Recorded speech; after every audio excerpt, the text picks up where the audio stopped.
entice candidates with money. Checkbook recruiting doesn't work.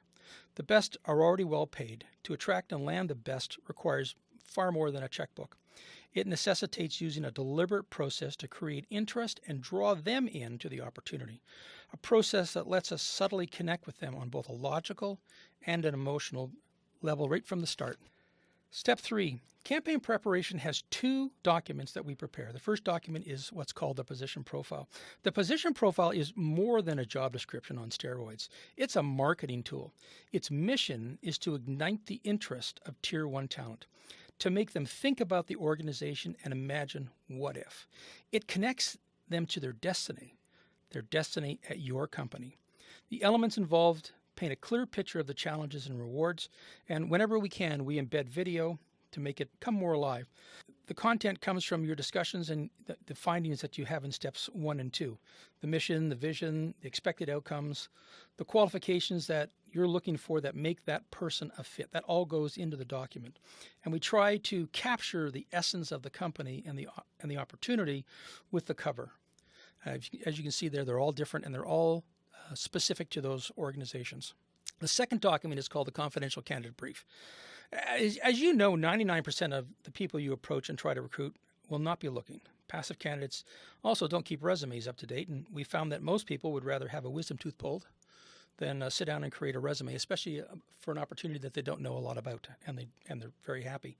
Consequently, 95% of people say no right off the bat when a recruiter calls.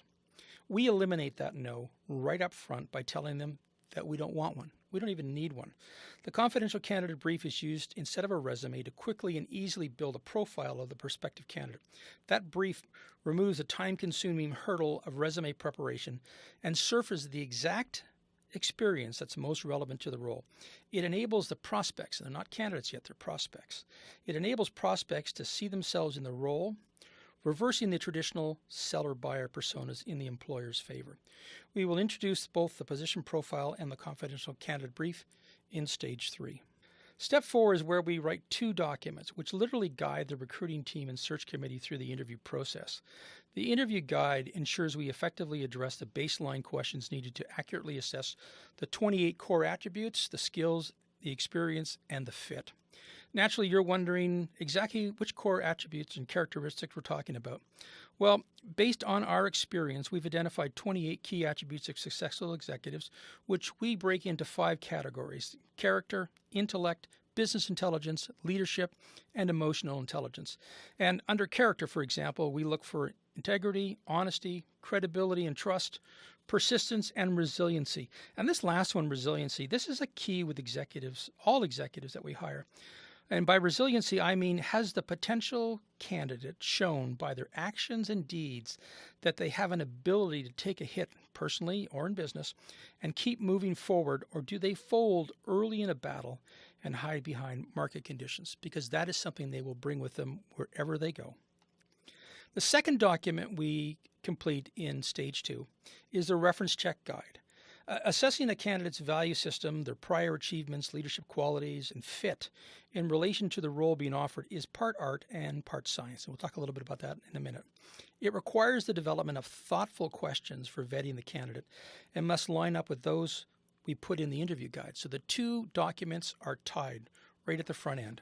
2 steps, 4 pieces, they all come together to create the hiring blueprint.